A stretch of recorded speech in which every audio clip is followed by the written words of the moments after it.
Thank you, Mr Deputy Speaker. It is an honour to sum up what has been a fantastic debate with good contributions on both sides of the House. I would like to echo the words that have been expressed so clearly by my colleagues behind me and those in front of me about those fishermen who risk their lives to catch the fish that we put on our table. And in particular, I'd also like to add my thanks to the rescue services, the Coast Guard and the RNLI, who are true heroes indeed, Mr Deputy Speaker.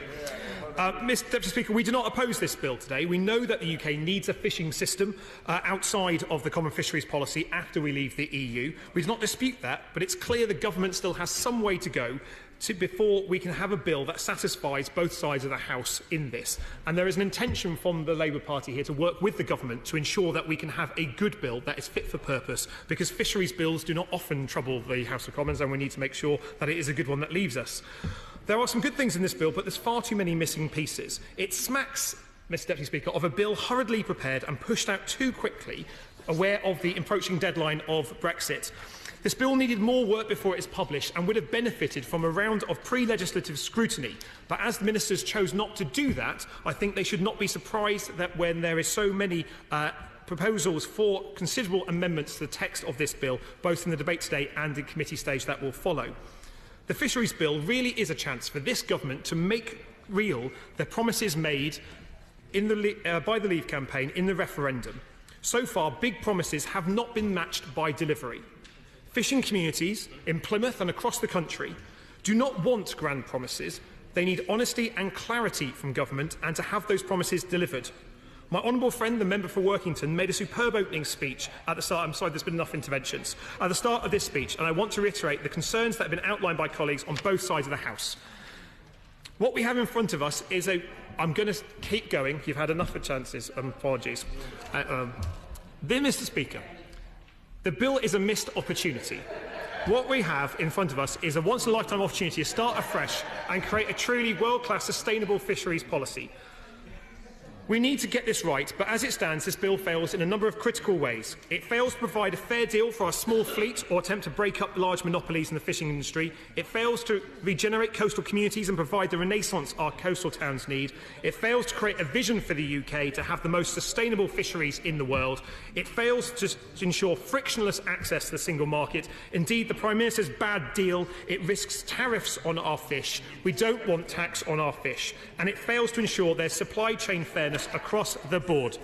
As the member for Great Grimsby said, while this bill in theory gives us greater access to our waters, it says nothing meaningful about redistributing quota more fairly across the British fleet. The fixed quota allocation system has been heavily criticised on both sides of the House in this debate, and it's unfair, but it hasn't been updated since the 1990s. Mr Deputy Speaker, if I hadn't been updated since the 1990s, I'd still have bleached blonde hair, wear cargo trousers and believe wet look gel are good ideas. Times change, and so must our fishing regulation. As a result of the existing system of ownership of quota, it has been increasingly consolidated in the hands of a few, and we need to change that to distribute quota so it goes back to the hands of the many.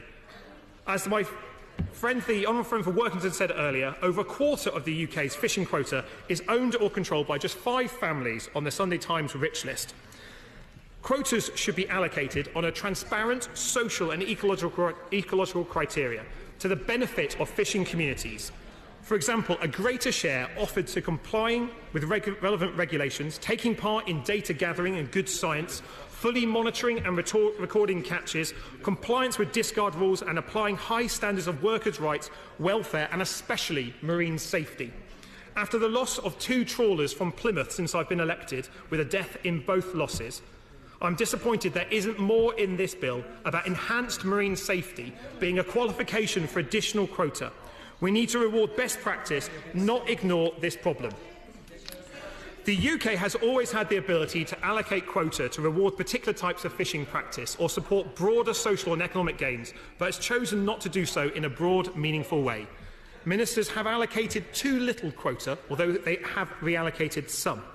Labour wants smaller boats to get a greater share of quota after Brexit. Small boats are the backbone of our fishing industry, the SMEs of the sector, and they need our backing.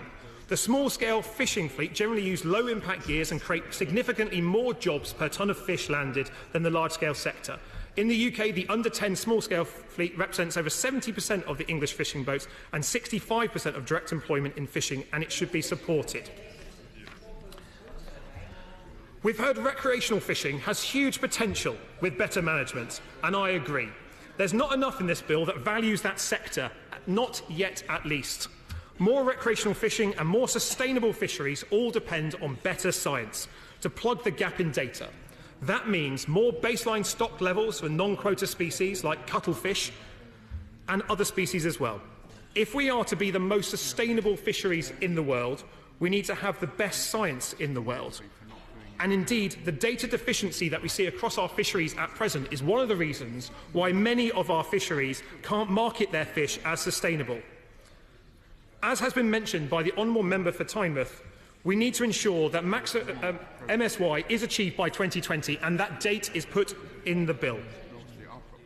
Many contributions from across the House have been worthy of good record and mention in this. I think the honourable friend from Stockbridge mentioned about the governance gap and the too frequency reliance on Henry VIII powers in this bill, something that needs to be addressed.